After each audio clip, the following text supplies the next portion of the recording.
கர்த்தர் உன்னை தினமும் தேடி வர்றா என்ற தலைப்பில் நாம் அதிகமாக தியானித்து வருகிறோம். ஒவ்வொரு நாளும் தேவன் அவருடைய வார்த்தையை கொண்டு நம்முடைய வாழ்க்கையிலே எல்லா விதத்திலுமே அவர் நம்மை நடத்தி கொண்டிருக்கிறார். அவருடைய வார்த்தைக்கு நாராக நாம் சென்று ஒவ்வொரு நாளும் அதை தியானிக்கும் பொழுது நம்முடைய உள்ளத்திலே அவர் தங்கி நமக்கான எல்லா விதமான காரியத்திலையும் அவர் முன்னின்று நமக்கு செய்து முடிக்கிறார். ஆகையால் ஒவ்வொரு நாளும் அவர் நம்மை தேடி வருகிறார். அவருடைய வார்த்தையை நாம் அதிகமாக தியானிக்கும் பொழுது நம்முடைய உள்ளம் மகிழ்ந்திருக்கிறது. அவர் தேடி வருகிறதையும் நாம் உணர்ந்து கொள்கிறோம். அவருடைய வார்த்தைக்கு நேராக போவோம். பாருங்கள், அவரே ஆழமும் மறைபொருளுமானதை வெளிப்படுத்துகிறவர். இருளில் இருக்கிறதை அவர் அறிவார். வெளிச்சம் அவரிடத்தில் தங்கும். பாருங்கள், அவரே ஆழமும் மறைபொருளுமான வெளிப்படுத்துகிறார். பாருங்கள், அவருடைய இருந்து எல்லாமே ஒரு வெளிப்படுத்துகிற தேவனுக்கு எவ்வளோ பெரிய ஆழமான காரியங்கள் எல்லாமே நமக்கு கற்றுக் கொடுக்கிறார். நமக்கு எல்லாமே அவர் சொல்லி கொடுக்கிறார். நமக்கு தெரியாத விதத்துலையுமே இந்த ஆழமாக மறைபொருளானதையும் வெளிப்படுத்துகிறார். எவ்வளோ பெரிய காரியங்கள் உங்களுக்கு முடியாத பட்சத்திலையும் அதை எப்படி அதை ஹேண்டில் பண்ணணும், எப்படி அதை செய்து முடிக்கணும் என்று அவர் உங்களுக்கு கற்றுக் கொடுக்கிறார். இந்த தேவன் நமக்குள்ளவே இருக்கிறார். பாருங்கள், நம்முடைய தேவன் நமக்கு வெளிப்படுத்துகிறார். நம்முடைய வாழ்க்கையிலே நீங்கள் எப்படி வாழ வேண்டும், எப்படி இருக்க வேண்டும் என்று வெளிப்படுத்துகிறார். எவ்வளோ பெரிய சூழ்நிலையாலும் சரிதான், அதை நமக்கு கற்றுக் கொடுக்குறார். பாருங்கள், மனிதன் சில சின்ன சின்ன சின்ன காரியத்திலே அவன் சோர்ந்து போகிறான். ஏனென்றால் அவனால் அதிலிருந்து ஓவர் கம் முடிய மாட்டேங்குது. எப்படி இதை நான் மேற்கொள்ள, சின்ன விஷயந்தான் இருக்கும். ஆனால் சிலவங்க பாருங்கள், பெரிய பெரிய விஷயத்தில் அசால்ட்டாக அதை முடிச்சிருவாங்க. ஏனென்றால் அவர்களுக்கு அதை எப்படி மேற்கொள்வது என்று தேவனுடைய வார்த்தை மூலமாக கற்றுக்கொள்வாங்க. எப்படி என்றால், இதெல்லாம் என்ன விஷயம், என் தேவன் எனக்குள்ளே இருக்கிறார், நான் அதை மேற்கொள்ள என்னால் முடியும். ஏனென்றால் அவரிடத்தில் தவறு இருக்காது. ஏனென்றால் தேவன் அந்த அளவுக்கு அவர்களை வழிநடத்தி கொண்டிருப்பார்.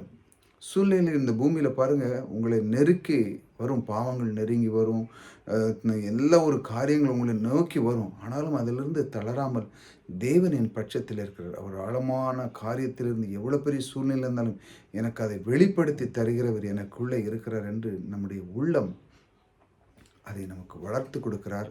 நம்முடைய உள்ளத்தை அவர் பில்ட் பண்ணுறார். பாருங்கள், இருளில் இருக்கிறதே அவர் அறிவார். பாருங்கள், மனுஷனுடைய உள்ளத்தில் கசப்பு,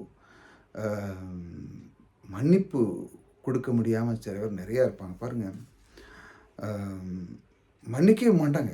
நான் பார்த்துருக்குறேன் நிறைய பேர் வாழ்க்கையில் மரணம் வருந்தியம் லாஸ்ட்டில் மரணத்தில் இருப்பாங்க, அப்பவும் மன்னிக்க மாட்டாங்க. மன்னிக்கிறது மன்னிக்காதனால என்ன பண்ணுறாங்க, அவங்க உள்ளத்தில் கசப்பை வளர்த்து தேவனோடு ஒரு உறவு, அதாவது அதை ஜெபத்தினாலேயும் தேவனுடைய அவருடைய விசுவாசத்தினாலும் பெற்றே கொள்ள முடியாது. ஏனென்றால் மன்னிப்பு இல்லாதனால அந்த இருளான ஒரு உள்ளம் அவங்களுக்கு, நான் செய்ய மாட்டேன், அவங்க அந்த மாதிரி தப்பு பண்ணியிருக்கான். ஆனால் உண்மையிலே நீங்கள் பேசி பார்த்தீங்கன்னா உண்மையிலே அங்கே தப்பு இருந்திருக்காது.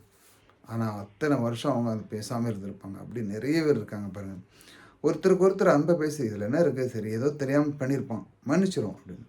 கர்த்தர் பாருங்கள், சிலுவையில் மரணத்தின் போது அவர்களை அடிக்கிறாங்க, மற்ற எல்லாம் துன்பப்படுறது. ஆனாலும் தேவன் கர்த்தர் சொல்கிறார், இவர்கள் இன்னதென்று அறியாதவர்கள். பாருங்கள், தேவன் முதல்ல தன்னுடைய மனதை பில்ட் பண்ணிக்கிட்டார்.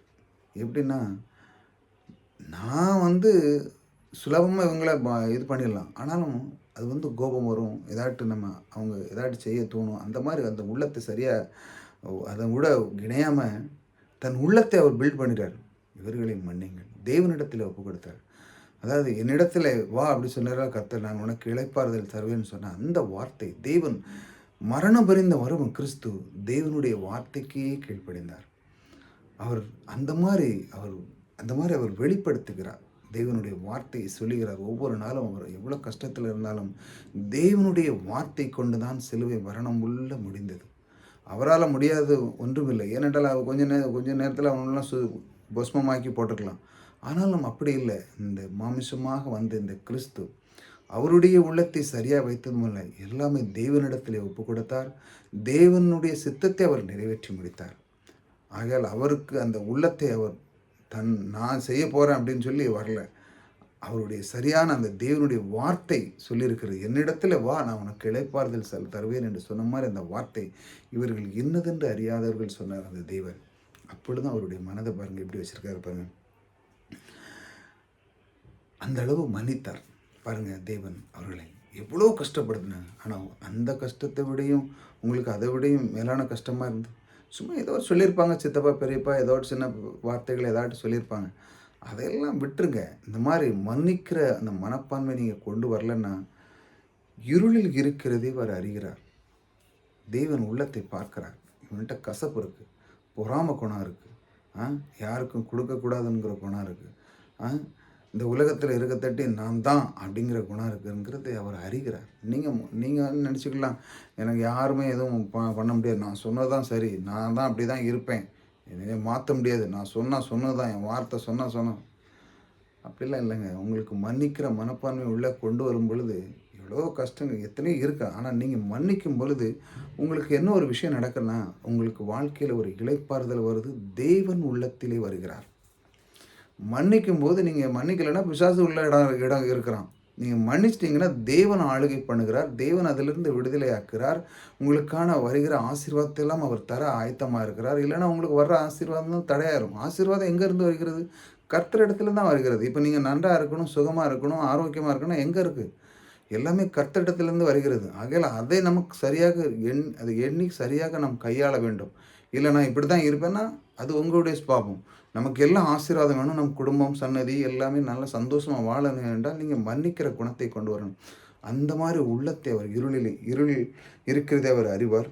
வெளிச்சம் அவரிடத்திலே தங்கும். பாருங்கள், தேவனுடைய வெளிச்சம் வந்தது நல்ல ஒரு காரியங்கள், நல்ல ஒரு செயல்கள், இந்த மாதிரி எல்லாம் தேவன் அவர் உங்களுக்கு உள்ளத்திலே அவர் தங்கியிருக்கிறார். எல்லாத்துலேயுமே நீங்கள் டாப்பாக இருப்பீங்க. எல்லா தொழில் இருந்தாலும் சரி தான், வேலையில் இருந்தாலும் படிப்பில் இருந்தாலும் சரி தான், தேவன் இதை அறிஞ்சு போகுது.